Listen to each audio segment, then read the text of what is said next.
주의! 도형과 벡터. 사실상 벡터는 항상 도형이랑 주어질 수밖에 없다.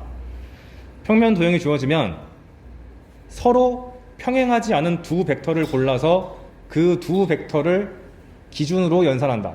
뭔 소리냐면 여기 이 파랑 초록 빨간 선 보이잖아요. 이런 식으로 도형이 마구잡이 막 등장하면은 점이 무지막지하게 많기 때문에 시점, 종점 잡을 경우 수가 무지하게 많죠. 그 상황에서 내가 다루기 편한 벡터를 두 개 잡는 게 좋아요. 가장 만만한 건 예각을 띠면서 이 한 칸 한 칸을 가지는 게 제일 만만합니다. 그래서 저는 여기서 예시를 들 때 이렇게 잡은 거 보이시죠? 그래가지고 이렇게 벡터 하나 잡아서 A 벡터라고 내가 이름을 부여해야 되고, 예각을 이루는 벡터를 내가 이름을 잡아서 B 벡터라고 이름을 부여해 줘야 돼요. 그리고 여기 써졌네. 가급적 벡터의 시점이 일치하는 게 제일 베스트고, 얘 같은 경우는 문제가 쉽기 때문에 의도적으로 이렇게 일치하게 시킨 거고요.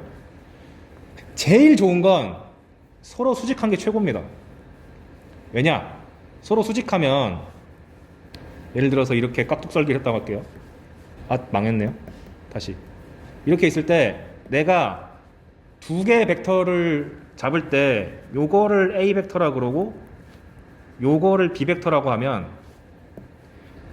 예를 들어서 여기가 A고 여기를 B라고 할 때 AB 벡터를 표현해줘 라고 하면은 이게 직사각형이다 보니까 너무 편하잖아.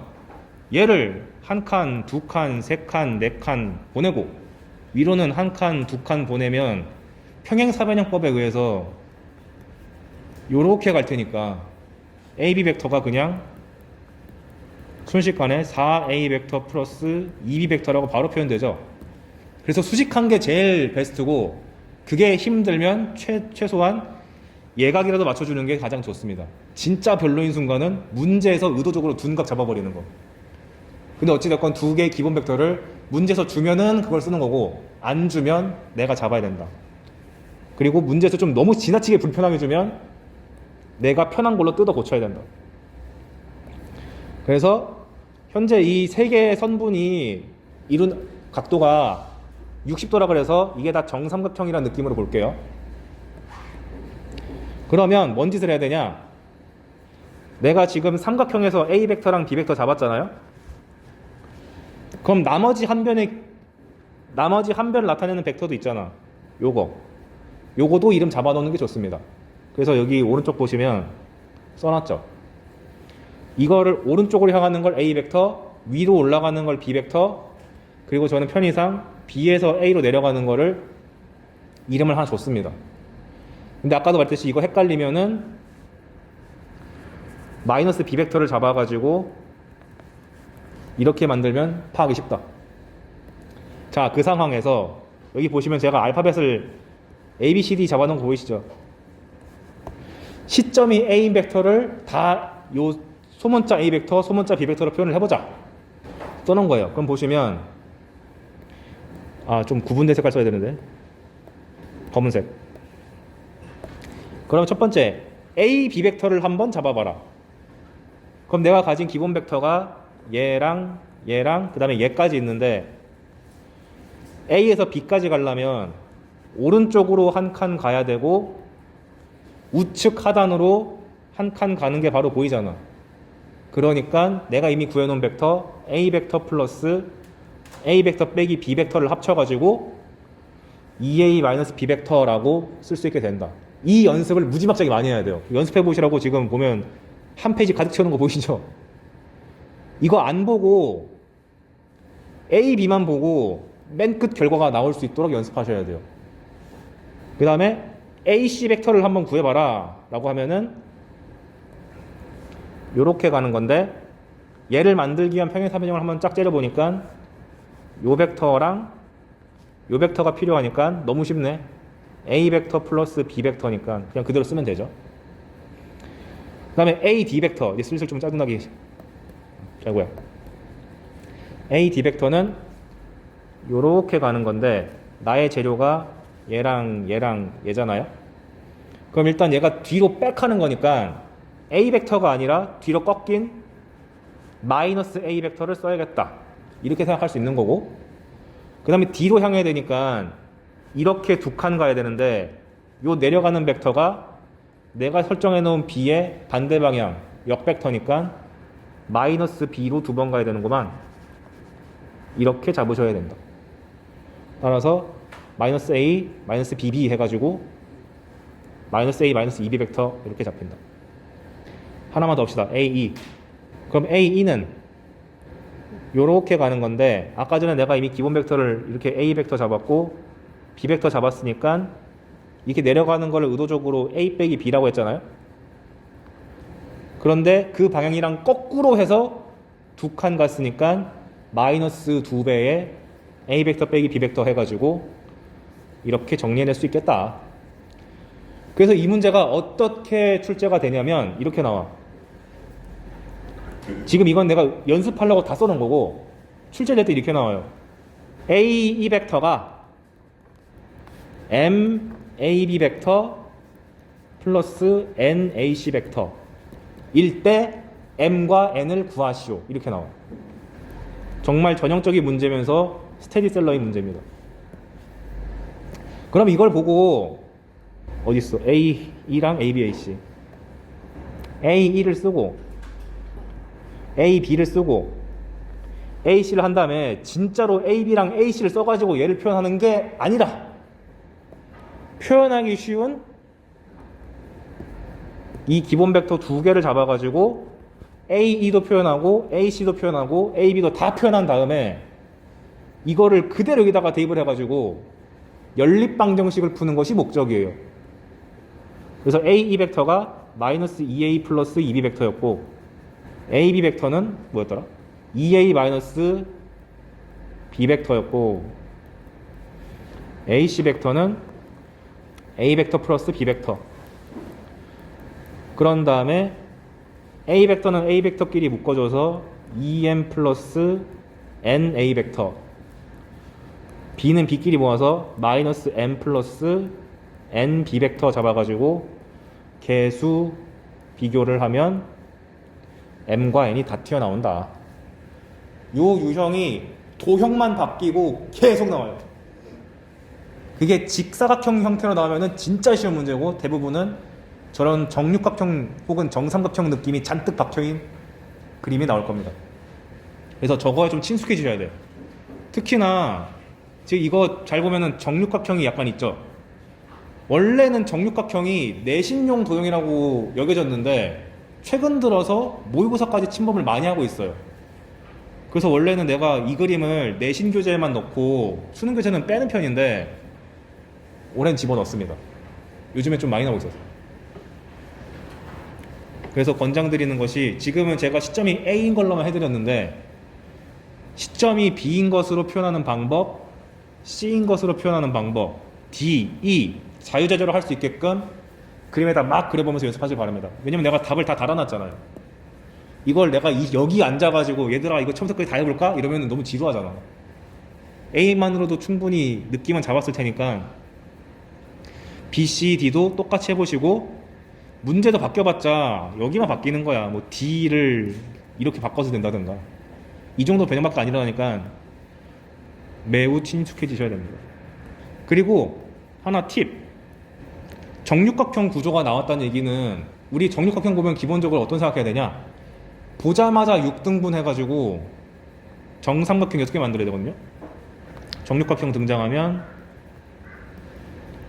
갤럭시 탭은 정육각형 그릴 수 있나? 오 되네. 처음 해봤어. 보자마자 이렇게 선을 잡으시고 교점의 이름도 주셔야 돼요. 오. 대부분 이런 느낌으로 출제되거든. 그런 다음에 문제에서 대놓고 뭐를 쓰라고 지정해 줄 거예요. 제일 이상적인 상황은 양옆에 붙어 있는 거긴 한데 이거라고 가정하겠습니다. 이런 상황에서 AB 벡터랑 AF 벡터 갖고 뭐 만들라고 막 하거든요. 근데 얘가 정육각형은 정삼각형을 붙이는 거다 보니까 이등변 삼각형이 드글드글하죠. 그래서 이거 나왔을 때 이렇게 수선의 발 내린 벡터를 잡아놓는 것도 꽤 유용해요. 근데 잡는 요령이 별거 아닌 게 첫 번째, 일단 요 파란 벡터를 만들기 위한 삼각형이 A 벡터가 필요하고 여기 바로 옆에 달라붙어 있는 얘가 필요하다고 인식이 돼야 됩니다. 시점이 일치해야지 뭔가 만들 수 있는 거니까. 근데 그럼 이 초록색 벡터를 구해야 되는데 초록색 벡터 구하는 거 아무것도 아니지. 빨간색 벡터 두 개 더하면은 이 평행사변형법에 의해서 A 벡터 플러스 B 벡터로 나오잖아요.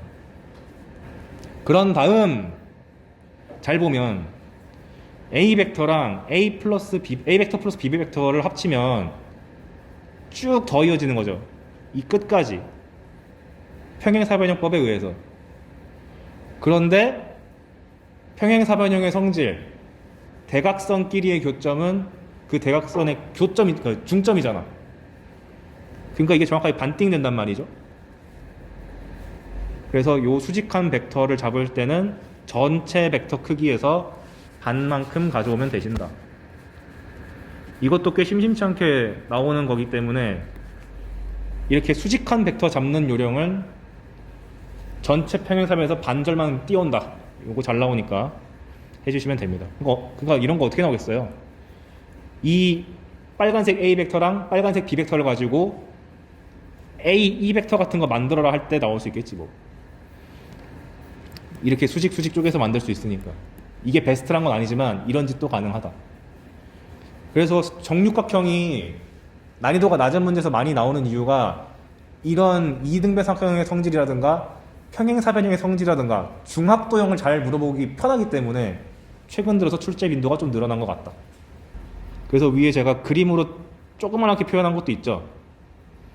요거 이 오렌지색. 요 상황에서 오렌지색 벡터를 표현하려면 이 문제가 예를 예시 들면 A 벡터의 반만큼 간 다음에 위로 치솟은 거니까 내가 이걸 2분의 A 벡터라 그러고 내가 원하는 이 오렌지색 벡터를 X 벡터라 그러면 2분의 A 벡터에다가 X 벡터를 더했더니 최종 결과가 B가 된 거니까 X 벡터를 B 빼기 2분의 A 벡터라고 차근차근 구해내는 것도 가능하다. 특히 여러분은 지금 처음 공부하는 입장이다 보니까 이거에서 속도 낼 이유가 전혀 없습니다. 그리고 속도를 안 내도 이렇게까지 물어보는 문제는 보통 난이도가 높기 때문에 시간 투자할 만한 가치가 있어요. 그리고 이것마저 너무 고통스러운 문제면은 뒤에서 치트키를 또 배웁니다. 그걸로 풀어도 되고. 현재는 여러분이 벡터를 아예 처음 배운 입장이니까 이런 느낌으로 많이 내는구나에 좀 친숙해졌으면 좋겠다. 왜냐면 교과서에서는 대놓고 이런 그림을 이렇게 떼거지로 안 줘요. 예제 몇 개로 떼오거든. 왜냐면 수학 교재 저자들 특, 난 다 설명했다. 예시는 니들이 만들어라. 약간 이런 느낌이라서. 대학교 가도 똑같아. 그래서 여기까지가 순수하게 벡터에 대한 추상적인 개념만 가지고 덧셈, 뺄셈, 실수배에 대한 얘기를 쭉 했습니다. 그런데 이건 너무 불편하다. 연산을 할 때 그럼 매번 화살표를 다 그려가면서 해야 되냐? 화살표가 많아지면은 내가 그거를 그림상에 다 표현해야 되는데? 라는 불편함이 있잖아요. 그리고 명색이 도형을 다루는데 우리가 고1 들어와서 도형을 분석할 때 다 뭐로 했지? 좌표 써서 많이 했죠. 그러니까 벡터에도 좌표가 안 들어가면 좀 기분이 이상하단 말이야. 그래서 벡터랑 좌표랑 어떻게 엮을 수 있는지를 보여주는 게 2-2장입니다. 평면 벡터의 성분. 성분이란 게 벡터를 좌표로 나타냈을 때 X좌표, Y좌표를 성분이라 그래요. 그래서 얘도 차근차근 정의를 읽어보면 맨 처음 나온 내용이 위치 벡터죠. 수능이건 내신이건 벡터의 가장 출제 포인트는 위치 벡터입니다. 이게 벡터의 본질이에요, 사실. 근데 그럼 대체 뭐길래 그게 본질이냐? 위치 벡터는 원래 벡터가 하나, 0벡터가 아닌 벡터가 하나 주어지면 걔랑 똑같은 벡터가 원래는 무수하게 많죠. 근데 수학적으로 봤을 때 어떤 대상이 있는데 그게 무수하게 많은 건 좀 기분이 나빠. 하나로 딱 고정되면 좋겠어. 그래서 시점을 O라고 한번 고정시켜보자. 그러면 그 벡터가 무엇이든 간에 이 시점이 하나 고정되면은 종점도 알아서 결정되기 때문에 점 하나를 픽스시키면 그 종점과 벡터 그 자체가 1대1 대응될 수밖에 없다 라고 할 수 있죠. 그래서 여기 나와 있는 말이 시점을 점 O라는 독특한 점 하나로 딱 고정시켜버리면 종점만 알면은 벡터가 결정되기 때문에 앞으로 시점 O를 고정한 요 벡터를 OP 벡터라고 했을 때, 종점이 필요가 있을 때, OP 벡터 했을 때 그 OP를 점 O에 대한 점 P의 위치 벡터라 하자 라고 하는 게 엄밀한 정의인데, 실전에서는 대부분 위치 벡터는 원점에다 잡아요. 그게 당연히 타당하죠. 0이 많은 좌표에 둘수록 계산이 편해지니까. 그래서 보통 이거를 생략해서 벡터 OP라 그러면 그냥 점 P의 위치 벡터, 시점이 원점으로 고정된 벡터라고 볼 수가 있다. 그럼 자연스럽게 내가 종점만 알면은 벡터를 안다고 했으니까 종점에 대한 좌표만 알면 벡터를 아는 거랑 마찬가지가 돼서 벡터랑 좌표를 대응시킬 수가 있게 된다. 그 말이 밑에 주의사항에 나와 있어요. 그래서 위치 벡터는 시점을 웬만하면 다 원점 O로 잡고, 그래서 간단하게 점 O에 대한 점 P의 위치 벡터라고 안 하고 다 점 P의 위치 벡터라고 부르고, 그래서 종점과 벡터는 1대1 대응, 종점의 좌표와 벡터는 1대1 대응. 그러니까 벡터에다가 좌표를 달아줄 수 있다. 그리고 참고 당연 얘기지만 원점의 위치 벡터는 0벡터입니다. 그래서 그러면 아무리 시점을 원점을 O로 하는 게 기분 좋다고 하더라도 문제를 풀다 보면은 내가 시점을 결국 A라든지 C라든지 이렇게 다른 알파벳을 잡을 때도 있는데, 그럼 이거 어떻게 처리하냐? 아까 배웠던 벡터의 빼기로 처리하면 됩니다. 이거를 전부 다 위치 벡터로 바꾸고 싶어요 하면은 벡터의 빼기를 이용해서 OB 빼기 OA, OD 빼기 OC 이런 식으로 해가지고 모조리 다 시점을 O로 바꾸는 벡터의 차를 이용하시면 되겠습니다. 이것 때문에 앞에서 내가 막 중요하다고 강조한 거예요. 그럼 모든 벡터를 다 시점으로 O로 옮기는 게 쉬워졌으니까 모든 걸 위치 벡터로 바꿔서 계산하는 것도 가능하다. 그러다 보니 점에 대해서 연산 배웠던 것이 벡터에도 전부 그대로 적용됩니다. 대표적인 게 선분의 내분점과 외분점이에요. 그래서 우리가 이미 다 알고 있는 거, 선분 AB를 M 대 N으로 내분해라, 외분해라 했을 때 공식 다 외우고 계시죠? 외워주세요. 뭐였냐면 M 플러스 N분의 MB와 나, 둘 다 사람이잖아. 아, 여러분은 MB란 단어 모르나? 외분점은 M-N분의 MB 마이너스 나. 그래서 보통 이제 요렇게 안에끼리 곱하고 밖에끼리 곱한다고 아마 배웠을 것 같은데, 이제는 역으로 해석할 줄도 알아야 돼. 무슨 말이냐? 예를 들어서 A, B를 3대 2로 내분한 점 찾아주세요 라고 하면은 여러분들이 공식 열심히 써가지고 3 더하기 2에 B좌표 3배하고 A좌표 2배 한 다음에 막 연산하잖아요. 근데 이제 벡터 단어까지 오면 어떻게 되냐면 이 말이 사라져 있어. 여러분이 얘만 쳐다보고 역으로 해석할 줄도 알아야 돼. 해석 요령이 뭐냐? 알파벳 순서랑 개수의 순서랑 거꾸로 읽으면 돼요. 무슨 말이냐면 B를 알파벳을 이렇게 읽었으면 숫자는 거꾸로 읽어. 3대 2로 내분했다. 뭔 느낌인지 아시겠나요? 그러면 한번 연습해보죠. 3 플러스 1분의 3A 플러스 B야. 그럼 얘는 A, B를 몇 대 몇 내분한 거죠? A, B를 이 개수가 1이니까 1대 3 내분했다. 이렇게 읽으셔야 돼요. 이거 자유자재로 해야 됩니다.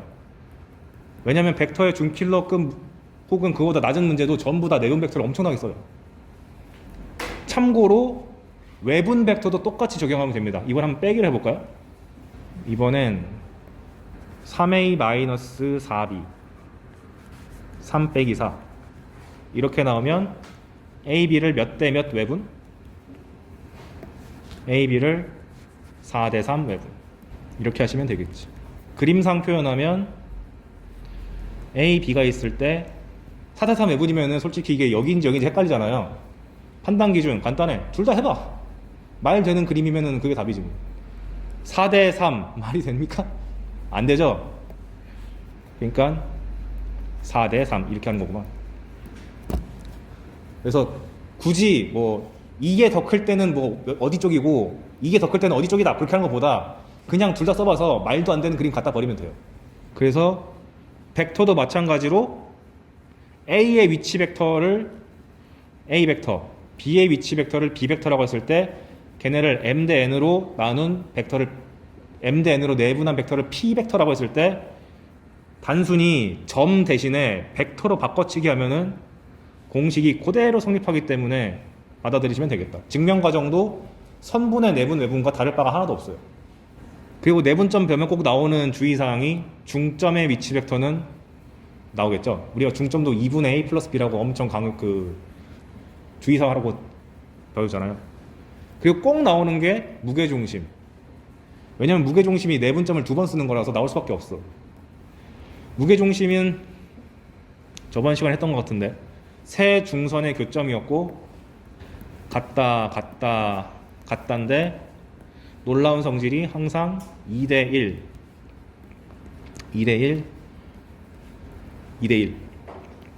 그러다 보니 요 G의 위치 벡터를 G 벡터라 하고 A의 위치 벡터를 A 벡터, B의 위치 벡터를 B 벡터, C의 위치 벡터를 C 벡터, 즉 OB 벡터가 B 벡터고 OA 벡터가 A 벡터고 OC 벡터가 C 벡터 이렇게 보시면 돼요. 얘는 OG 벡터고. 그럼 우리가 무게중심 삼각형 세 점이 주어졌을 때 무게중심 어떻게 구하죠? 3분의 세점의 X좌표 합, 세점의 Y좌표 합 이렇게 하잖아요. 똑같아요. 무게중심 벡터는 세 벡터의 합을 나누기 3한 거랑 같다. 증명은 무게중심에서 했던 거 똑같이 하면 됩니다. 고1 때 했던 거 똑같이 하면 됩니다. BC의 가운데 점을 M이라고 했을 때 AM 벡터가 AB랑 AC 벡터의 가운데로 가는 벡터잖아요. 근데 이거를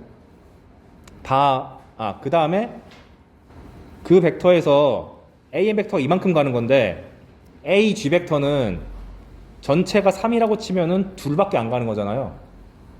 그래서 곱하기 3분의 2를 해가지고 AM 벡터를 3분의 AB 더하기 AC로 쓴 다음에 이거를 모조리 다 시점을 O로 바꿔준 다음에 쫙 정리하면은 이게 나옵니다. 그러니까 증명 과정이 완벽하게 똑같기 때문에 그냥 우리가 점에서 배운 공식들이 벡터로 바꿔치기도 다 똑같이 성립하는구나 라고 받아들이시는 게 편합니다. 아까 전에 벡터는 점이고 점을 이제 점에 대한 연산을 벡터로 끌고 와서 할 수 있다고 했는데 벡터의 내분 외분을 노골적으로 내는 경우도 있는데 반대로 벡터의 내분 외분처럼 안 보이는 상황을 강제로 내분 외분으로 끌고 와야 되는 상황도 있습니다. 뭔 소리냐? 거기 주의 보면은 제가 제목을 벡터의 합차를 내분 외분 벡터의 실수배로 나타내기라고 해놨죠. 그럼 먼저 더하기부터 해보겠습니다. 뭐냐면 선분 AB에 2대3 내분점이 C면 우리가 배운 공식에 의거하면 2 플러스 3분의 2B 더하기 3A가 C가 되죠. 근데 이거를 아까 말했듯이 그대로 벡터에다가 옮겨도 성립을 하는데 그럼 C 벡터를 여기 나와 있는 A랑 B 자리에다가 그대로 A 벡터, B 벡터 갖다 넣어가지고 5분의 3 A 벡터 플러스 5분의 2 벡터라고 바꿀 수 있단 말이죠. 그럼 특징이 개수의 합이 1이야. 바꿔 말하면 개수의 합만 내가 1로 적절히 조정하면 이거 내분 벡터로 해석할 수 있겠다. 그럼 뭐가 좋으냐? 벡터 두 개가 놀고 있을 때 걔네를 두 개를 하나로 합쳐가지고 내가 다루는 대상의 숫자를 줄여서 훨씬 편리하게 연산할 수 있게 됩니다. 우리가 다루는 게 식이 여러 개인 것보다 한 개인 게 기분 좋잖아요. 그래서 이렇게 내분 벡터를 A 벡터, B 벡터라는 소문자 써도 되고 OC, OA, OB라는 대문자 써가지고 다 똑같이 성립하는데 이걸 이용해서 어떻게 주냐면 대뜸 이렇게 3OA 더하기 2OB 벡터에 대해서 무엇을 해보아라 이런 거 되게 많이 나오거든요. 뭐 저 두 벡터의 크기의 저 벡터의 합의 크기를 구해라 혹은 그 크기의 최대 최소를 구해라 난리를 치는데 저거를 두 개를 그냥 둔 채로 연산하면은 연산량이 엄청 많고 제대로 되지도 않아요. 그래서 저거를 현재 개수의 합이 5잖아. 그래서 강제로 5로 나눠버리고 다시 곱합니다. 이렇게. 그러면 여기 괄호 안에 있는 부분을 내분 벡터로 해석해가지고 하나의 벡터로 바꿔치기 할 수 있죠. 그래서 해석할 때 아까 말했듯이 알파벳이랑 숫자 개수 순을 거꾸로 해가지고 A, B를 2대 3으로 내분하는 점을 내가 C라고 잡았을 때 요 3, 5A 더하기 2, 5B를 5, 5C 벡터라고 바꿔치기 할 수 있다. 그래서 두 벡터에 대한 무언가를 물어봤을 때 하나의 벡터로 바꿔가지고 연산을 시키기 때문에 굉장히 편의성이 올라간다. 그래서 이런 사고방식을 연습을 많이 시킬 거고 이게 어디까지 응용되는지는 교과서 개념을 다 배운 뒤에 응용 파트에서 잔뜩 다뤄줄 거예요. 그래서 대표적인 게 이런 거예요. 가장 많이 나오는 게 개수가 1대1인 겁니다. 숨길 수 있잖아요, 1을. 그래서 PA 더하기 PB란 것을 현재 개수의 합이 1, 1이니까 2를 더해서 2로 나눠주고 2를 곱한 다음에 2분의 PA 더하기 PB라는 벡터를 PM 벡터라는 벡터로 고쳐서 즉 A랑 B의 가운데점, 중점을 M이라고 잡아서 2PM이라고 바꿀 수 있다. 그래서 옆에다가 M의 정체가 뭔지를 써주셔야 돼. M은 A, B의 가운데다. 잘 보면 내가 그냥 쓱 넘어가겠는데 꼭 시점이 5가 아니라 통일되어 있기만 하면은 뭐든지 가능해요. 왜 그런 거 하니? PA 벡터랑 PB 벡터를 그림에다가 그렸다고 생각했을 때 원래 PA 더하기 PB 벡터는 이거잖아요. 평행사변형법에 의해서. 근데 이거를 반뚝해. 가운데를 M이라고 잡으면 PM 벡터의 2배라고 말할 수 있잖아. 그러니까 시점은 딱히 중요한 게 아니야. 중요한 것은 시점이 통일되어 있다는 게 중요한 거고 개수를 잘 봐서 내분 벡터로 바꿀 수 있다는 게 중요한 거지 시점의 알파벳이 무엇인가는 중요하지 않습니다. 똑같다는 것만 중요하지. 왜냐면 아까 전에 위치 벡터 배울 때 5를 가장 많이 쓴다고 했지 5만 된다고는 안 했잖아요. 점 P를 시점으로 잡아가지고 한다고 생각하면 돼요. 그거를 위치 벡터 잡을 때. 그 다음에 하나만 더 연습해보면 QA 더하기 EQB가 등장하면 개수의 합이 3이니까 3만 졸았나봐요. 3을 바꿔주세요. 죄송합니다. 3으로 나눠주고 3을 곱해준 다음에 얘를 해석할 때 A, B를 2대1로 내분한 점을 C라고 했을 때 이걸 3QC라고 하나로 고쳐가지고 풀 수 있게 된다. 그래서 엄청나게 편하다는 사실을 뒤에서 이제 실전형 문제를 보면서 알려드릴게요. 일단 이것은 바꾸는 작업 그 자체에 좀 친숙해졌으면 좋겠다. 근데 기껏 해봐야 제가 제시한 정도 숫자밖에 안 나올 거예요. 막 63대 27 내분 이런 거 안 나올 거 아니야. 더하기가 되면 빼기도 되겠지. 차하면 외분 벡터로 해석합니다. 그 예를 들어서 선분 AB의 1대3 외분점을 내가 C라고 하면 고1 때 배웠던 공식에 의해서 원래 1 빼기 3분의 1B 빼기 3A인데 이거를 분자 분모에다가 마이너스를 곱해가지고 뭐 이렇게 쓸 수 있겠죠. 이거 대신에 여기 있는 점 대신에 모듈이 다 벡터로 바꿔치기 해가지고 이런 식으로 벡터를 표현할 수가 있고 마침 얘도 째려보니까 개수의 합이 1이잖아요. 그러니까 개수의 합이 1이면은 외분점, 외분 벡터로 인식할 수도 있고 개수합이 1이면 강제로 외분 벡터로 바꿀 수도 있군. 바꿔 말하면 개수합이 1이 아니면 강제로 1로 바꿔서 외분 벡터로 쓸 수 있겠군. 특히 마이너스가 있는 경우는. 그래서 밑에 보시면 문제 상황에서 뜬금없이 이거에 대한 분석을 하라 그런다. 그러면 현재 개수의 합이 얼마야? 2기 때문에 강제로 2를 나눠주고 곱해주시는데 기왕이면 외분의 의미를 살리기 위해서 이렇게 맞춰주세요. 그냥 2라고 하면 좀 잘 안 보이거든요. 전 잘 보이는데요. 네, 부럽습니다. 전 안 보이기 때문에 이렇게 하겠습니다. 그래서 이렇게 쓰신 다음에 A, B를 1대 3 외분한 점을 C라고 했을 때 얘를 2OC라고 간편하게 하나로 고칠 수 있다. 그 다음 밑에 있는 것도 얘 같은 경우는 2PA 빼기 PB인데 그럼 개수합이 이미 1이네요. 하지만 외분의 의미를 살리기 위해서 2 빼기를 나눠주는 걸 좀 권장드린다. 그래야지 본인이 안 헷갈리니까.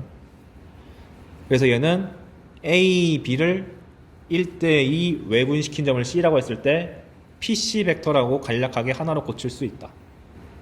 라스트 2QA 빼기 3QB 같은 경우는 둘의 합이 마이너스 1이니까 마이너스 1을 나눠주고 곱해줘서 해석하실 때는 A, B를 3대2 외분한 점을 여기 D라고 했네. D라고 했을 때 마이너스 QD 이렇게 해석하실 수가 있겠습니다. 어차피 뒤에서 할 거긴 한데 그래서 어떻게 응용될 수 있냐면 지금은 제가 의도적으로 계속 두 개만 보여줬죠. 나중 되면은 3개짜리 하는 것도 알려줄 거예요. 예를 들면은 OA 더하기 OB 더하기 OC란 게 주어지면 지금까지 배운 게 2개밖에 없으니까 2개씩 하면 됩니다. 앞에 2개를 묶어서 지금 개수합이 현재 1, 1 합쳐서 2니까 2로 나누고 2를 곱해준 다음에 얘를 2배의 A랑 B의 가운데 점을 M이라고 했을 때 OM 벡터라고 고칠 수 있고 OC를 남기고 여기선 M은 A랑 B의 가운데 그 다음에 얘는 개수가 2랑 1이니까 나누기 3을 하고 곱하기 3을 하셔서 3 곱하기 요 벡터를 해석할 때 MC를 1대2 내분했다. 그 점을 G라고 하자 해가지고 OG 그래서 G라는 점은 3분의 2M 더하기 C 요렇게. 근데 이걸 그림에서 해석해 보자면 A, B, C가 요렇게 있을 때 A랑 B의 가운데 점이 M 그런 다음에 이제 CM의 관계로 끌고 가면 MC를 1대2 내분한 점이라고 했으니까 여기가 G랬으니까 이게 무게중심 아닌가? 그래서 OA 더하기 OB 더하기 OC를 3OG라고 쓸 수 있는 게 이런 원리도 섞여 있다. 근데 지금 무게중심이라는 굉장히 독특한 그 사례를 내가 보여준 거고 나중 되면 이 개수가 진짜 자기 멋대로 나오거든요. 그걸 분석하는 과정을 다 정리하고 계산적으로 어떻게 꼼수를 부릴 수 있는지까지도 다 제가 소개해 드릴 겁니다. 그거는 이미 다 알려져 있는 것들이에요. 제가 학생 때부터 이미 다 정립된 거고 빈출되는 거 위주로만 좀 추격해가지고 이번 주 내로 다 알려줄게요.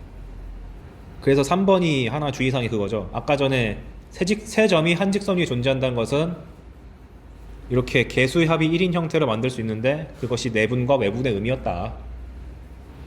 근데 제가 이제 K의 값의 범위에 따라 가지고 막 분류해놓긴 했는데 저도 안 외워요. 그냥 내분 외분의 의미가 있다. 개수합이 1이면 내분 외분의 의미가 있고 1이 아니면 강제로 1로 바꾸기 위해서 어떤 특정한 숫자를 나눠주고 곱해가지고 변형해서 할 수 있다를 기억하는 게 중요한 거지.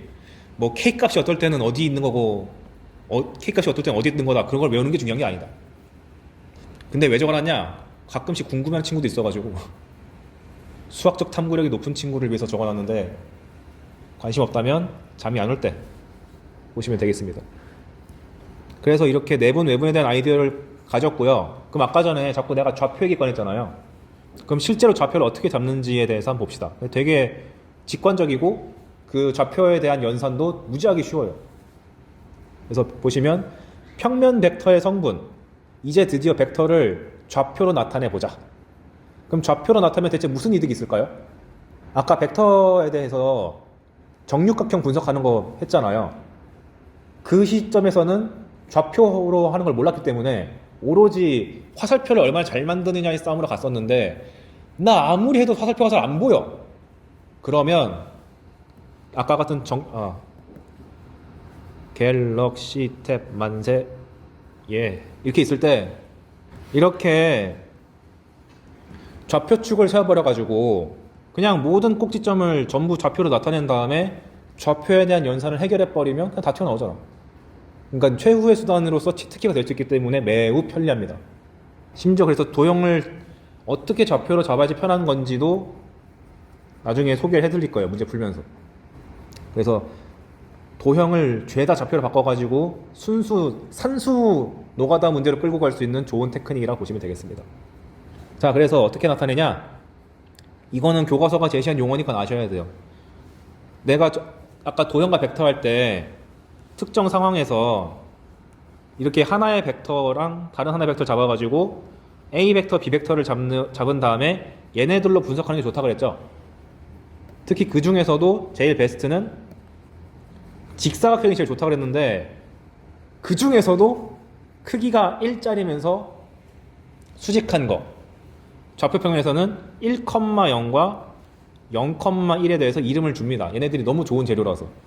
그러니까 1,0으로 가는 벡터를 E1 벡터, 0,1이라는 벡터를 E2 벡터라고 정의해요. 이거는 대학교까지 가는 용어이기 때문에 아시면 좋겠고, 그러면 X축에 있는 아무 점이나 잡았을 때, 예를 들어서 뭐 3,0 잡았을 때 3,0을 E1으로 표현하는 거는 당연히 어떻게 하면 될까요? 당연히 직관적으로 3, E1 하면 되는 거 아니야? 그리고 0,2라는 벡터를 만들고 싶으면 이거 그냥 2배니까 자연스럽게 2, E2라고 잡는 게 타당하죠. 이렇게 정의합니다. 그럼 이 X축에 있는 모든 점을 다 표현할 수 있고 Y축에 있는 모든 점 다 표현할 수 있으면 걔네들을 섞으면 3,2를 표현할 때는 자연스럽게 어떻게 정의하는 게 좋은가? 당연히 3,0이랑 0,1을 더한다라고 정의하면 되잖아요. 그래서 밑에 보시면 좌표축 위에 있는 점을 표현할 때는 E1에다가 실수배, E2에다가 실수배 이렇게 정의하고, 평범하게 좌표평면에 있는 임의의 점을 표현할 때는 여기가 만약에 아까 했던 것처럼 3,2라면 3E1 더하기 3E2라고 미쳤어 2E2라고 정의하는 것이 타당하다. 그래서 앞으로 여기에 좌표가 주어지면 그 좌표에 X랑 Y를 따와서 E1, E2로 바꿔치기 하면 사실상 이 벡터를 나타내는 거나 이 화살표를 나타내는 거나 마찬가지 의미가 된다. 그래서 여기 앞에 있는 X좌표를 X성분, Y좌표를 Y성분이라고 벡터를 위한 용어를 하나 만들어줍니다. 실제로 대학에서 이거 컴포넌트라고 그러나? 있어요. 컴포넌트가 성분이라는 뜻 맞죠? 수험생 여러분들. 내가 기억이 안 나서 그래. 근데 그거를 매번 A1 3E1 벡터 2E2 벡터 하면 귀찮으니까 좌표랑 벡터 표현을 혼용해가지고 그냥 이 벡터를 앞으로 그냥 3,2라고 쓰겠다라고 교과서에서 제시를 한 거예요. 그러니까 앞으로 3,2라는 좌표 순서상을 봤을 때 얘를 점으로 봐도 상관없고 벡터로 봐도 상관이 없습니다. 자기 편한 대로 해석해가지고 문제 풀어도 아무 지장이 없어요. 왜냐면 아까 전에 점이랑 좌표랑 1대1 대응한다 그랬으니까 상황에 맞게 적절히 해석하기만 하면 된다. 그리고 이제 좌표가 주어졌을 때 벡터의 크기는 어떻게 되냐? 원점과의 거리입니다. 그렇겠죠? 여기 A가 3,2라고 주어졌을 때 위치 벡터는 시점이 원점이 됐으니까 이 벡터의 크기라 하면 이게 선분의 길이니까 원점과 이 점 사이의 거리를 구하는 거랑 마찬가지지. 그래서 좌표를 놓는 순간 굉장히 이것저것 구하는 게 편해진다. 그리고 두 벡터가 서로 같을 조건도 그냥 좌표가 정확하게 일치하면 서로 같은 벡터라고 합니다. 그래서 x, y라는 벡터랑 1,이라는 벡터랑 같다라고 주어지면 그냥 보자마자 x는 1, y는 2 하면 되는 거예요. 정말 직관적이고 당연해 보이는 정의를 하고 있죠, 계속. 그 다음에 벡터의 덧셈, 뺄셈, 실수배도 앞에는 열심히 그림 그리면서 열심히 설명했는데 지금은 그냥 벡터의 덧셈이라 하면 x좌표끼리 더하고 y좌표끼리 더하고, 뺄셈은 x끼리 빼고 y끼리 빼고, 실수배는 둘 다 실수배하고. 그러니까 되게 쉽죠. a 벡터가 1,이고 b 벡터가 뭐 3, 마이너스 1이었을 때 2a 벡터 마이너스 3b 벡터 하라 그러면은 자연스럽게 a 벡터에다가 2배 하고 b 벡터에다가는 마이너스 3배를 한 다음에 x끼리 더하고 y끼리 더하면 완성이다. 정말 자명한 정의잖아. 수학자들은 이렇게 기존의 실수 체계를 해치지 않은 선에서 자꾸 확장하려고 하거든. 도저히 불가피한 상황만 예외를 두는 거지, 숫자에서 잘 되던 거를 벡터로 확장한다고 해서 깨는 걸 별로 안 좋아합니다. 그거를 이제 굳이 그림으로 표현하자면 이렇게 나옵니다. 우리 지금까지 봤던 벡터의 덧셈, 평행사변형법 또 여기 나와 있고, 빼기를 마이너스에 더하기로 보는 사고방식도 여기 나와 있고, 실수배는 화살표를 늘리거나 방향 바꾸는 거다도 여기 나와 있다. 근데 진짜 이렇게 그림 그려서 하라는 게 아니라 좌표가 등장하면 좌표로 모든 걸 해결해라 라고 이해하시는 게 속 편합니다. 그 다음에 아까 전에 AB 벡터를 위치 벡터로 표현하기 위해서 벡터의 빼기를 이용했잖아요. 예를 들어서 A가 1,2란 얘기는 바꿔 말하면 OA 벡터를 쓸 때 1,2라고 쓸 수 있는 거고, 더 간략하게 쓰면은 소문자 A 써가지고 이렇게 쓸 수 있는 거거든요. 다 똑같은 말이에요. 점을 쓰든 벡터를 쓰든 소문자 벡터를 쓰든. 그 다음에 B라는 점이 뭐라고 하지? 2,3이라고 했을 때 대문자 쓰고 싶으면 OB 벡터는 2,3, 소문자 쓰고 싶으면 소문자 B 벡터는 2,3, 뭐든 다 상관없는데, 이 상황에서 AB 벡터에 대해서 크기를 구해봐라 라고 하면 AB 벡터를 OB 빼기 OA라고 해석하셔서 2,3에서 1,2 뺀 거에 대한 크기를 구하면 되겠구나 해가지고 1,1의 크기를 구하는 거랑 매한 가지니까 원점과의 거리가 루트 2죠. 그 얘기를 문자 써가지고 멋들어지게 표현한 게 여기 적어놓은 식입니다. 그래서 결론, 앞으로 점이 주어지면 바로 얘를 OA 벡터가 1,2라고 쓰거나 소문자 A 벡터가 1,2라고 쓰자. 다 똑같은 말이다. 그리고 시점이 원점 O가 아니라 딴 게 등장하면 벡터의 차를 이용해가지고 강제로 시점이 원점인 벡터로 끌고 내려오자. 그런 다음에 뭔가 연산을 하는 것이 좋다. 그래서 여기까지가 덧셈, 뺄셈, 실수배로 할 수 있는 거의 대부분을 한 것 같아요. 교과서 레벨로. 그럼 당연히 다음 단계는 수학하는 사람들은 더하기에 만족 못하니까 곱하기도 확장하고 싶어. 그게 바로 밑에 나와 있는 평면 벡터의 내적입니다. 오늘은 깊게 안 하고 정의가 어떻게 생겨 먹었고 출제 포인트가 뭔지만 짚어주고 끝낼게요. 그래서 이름을 보시면 평면 벡터의 내적인데 제가 글자를 너무 많이 썼지. 이너 프로덕트라고 부르기도 하고요. 이너에서 이제 안 내자 갖고 와가지고 내적 이게 쓴 거고, 스칼라 프로덕트라고도 부릅니다. 왜냐하면 신기하게 벡터끼리 연산했는데 결과가 숫자예요. 그 다음에 닷 프로덕트는 왜 닷이라고 쓰냐? 기호가 큰 점이야. 그래서 닷이라고 쓰는 거예요. 우리가 www 한 다음에 닷컴 이렇게 끝내잖아요. 그때 닷. 인어가 제일 생뚱맞은데 신기하게 이름은 내적으로 부른다. 왜냐하면 스칼라적 좀 이상하고 점적 좀 이상하잖아. 참고로 내적이 있으면 외적도 있나요? 예스. 대학 가서 배우세요. 외적은 3차원에서만 정의됩니다. 3차원이야 7차원인가? 아무튼 거기서 정의됩니다. 그래서 정의가 뭐냐? 0벡터가 아닌 두 벡터 A, B에 대해서, 사실 0벡터도 되긴 하지만 원래는 A 벡터랑 B 벡터가 이렇게 시점이 일치되어 있지 않으면 강제로 붙여. 그래서 위치 벡터를 옮겨가지고 강제로 OA 벡터랑 OB 벡터 이렇게 붙인 다음에 두 벡터가 이루는 각도를 요 AOB 각이라고 정의합니다. 그리고 각의 범위는 0도부터 180도로만 한정 지을 거예요. 그러니까 만약에 요렇게 꺾였을 때 이 각도를 재는 게 아니다. 이게 아니고 무조건 180도 내에 있는 걸 잰다. 근데 제가 저번에도 스포일러 했지만 180도 대신에 파이라고 나와도 받아들여야 돼요. 어차피 여러분 나중에 다 수원 배울 거니까. 그래서 일단 두 벡터 이루는 가격 크기를 잴 때는 반드시 시점을 일치시켜서 재야 되고, 그런 전제 하에 두 벡터가 이루는 가격 크기가 세타일 때 두 벡터의 내적은 다음과 같이 정의한다. 즉 이걸로 왜 저렇게 해야 돼요? 라고 하면 안 된다. 이거는 정의니까 믿음의 영역이다. A 내적 B를 A 벡터 한 다음에 점 조금 크게 찍으시고 B 벡터 쓰신 다음에 크기 코사인 세타라고 적어주셔야 돼요. 그래서 A 내적 B는 AB 코사인 세타라는 거를 암기해 주셔야 되고, 저 세타의 범위는 0부터 180.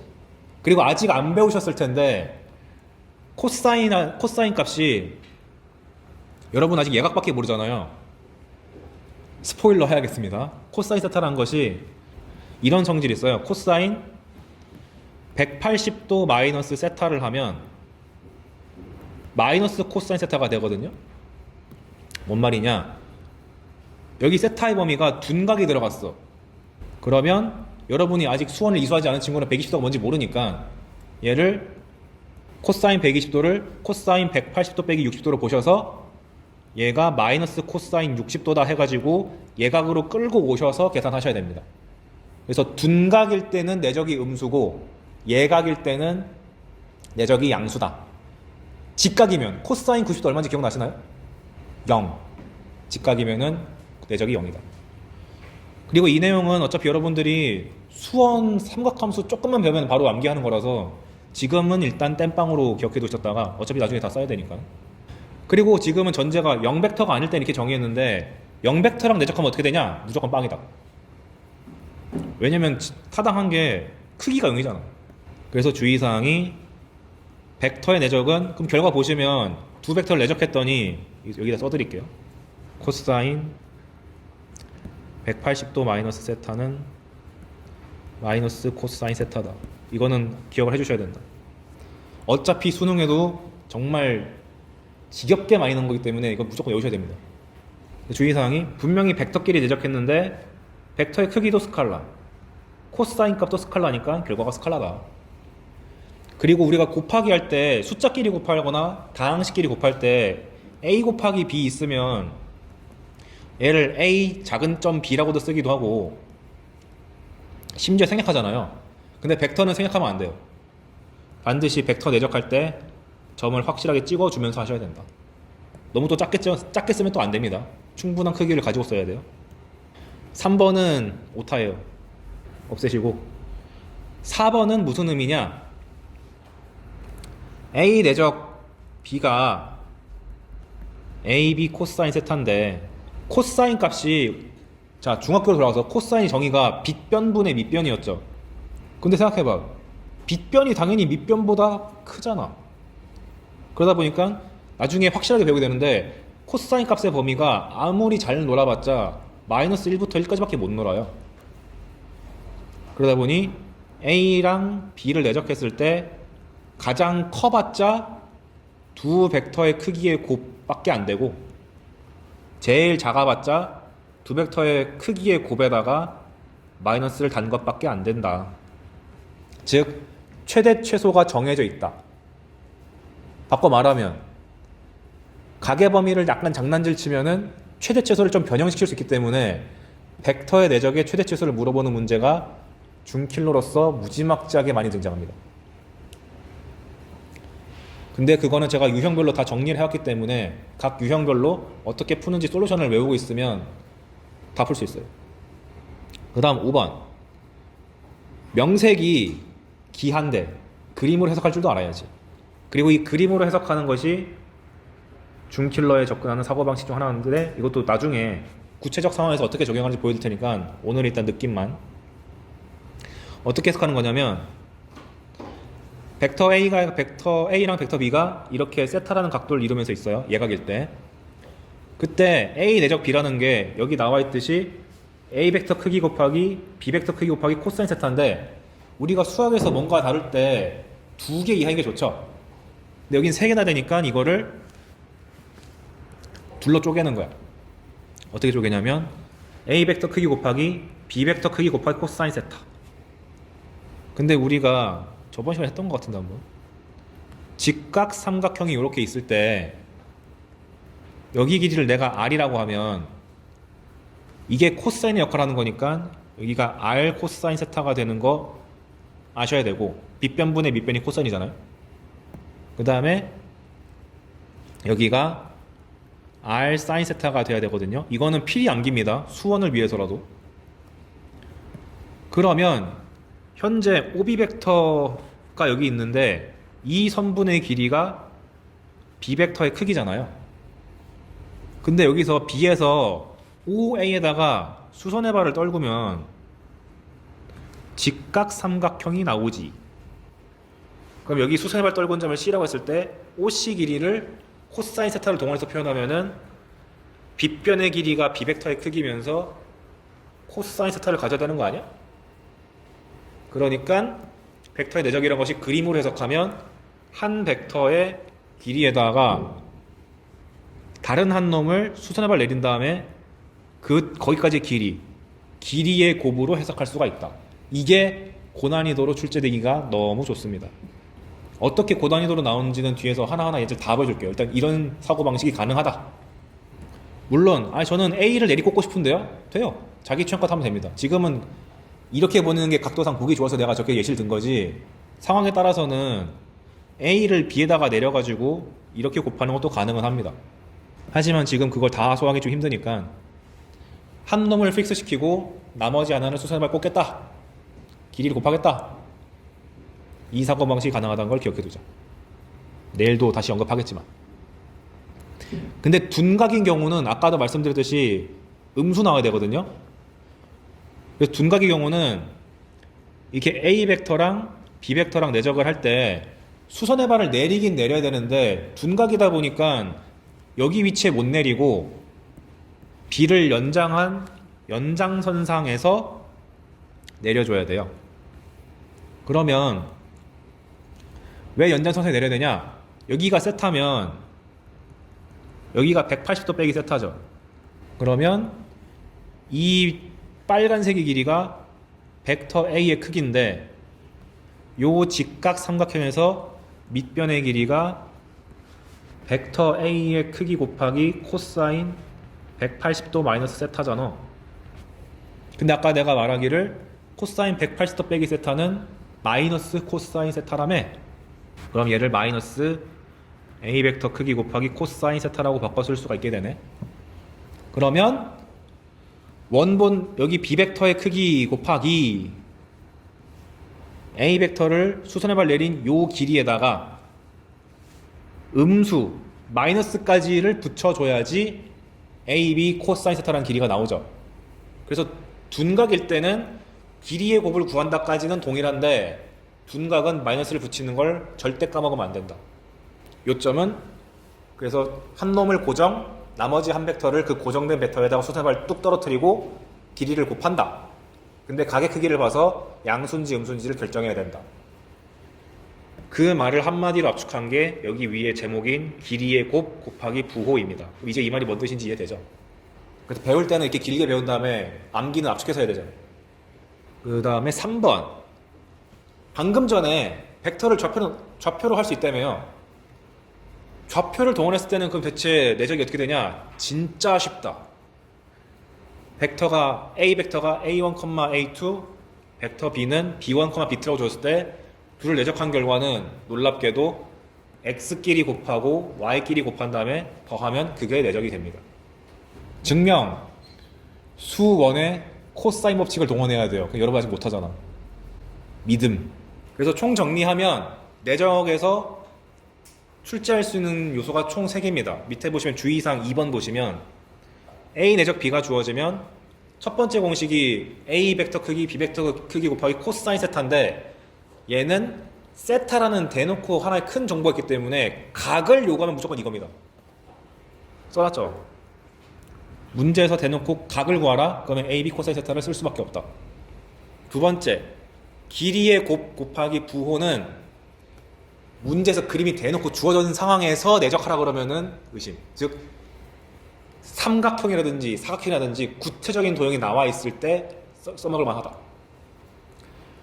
세 번째, 방금 배운 좌표 공식은 에이 몰라, 난 싹 다 모든 점을 다 좌표로 표현해가지고 벡터를 성분으로 표현할 거야 라는 치트키를 썼을 때 만만하게 쓰기 좋은 산수라고 보시면 되겠습니다. 그러니까 좌표는 산수를 굉장히 편하게 하는 요소, 그 이상의 의미는 딱히 없다.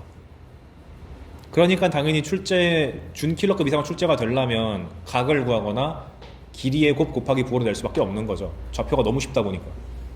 좌표를 깔기만 하면 그냥 다 보이니까.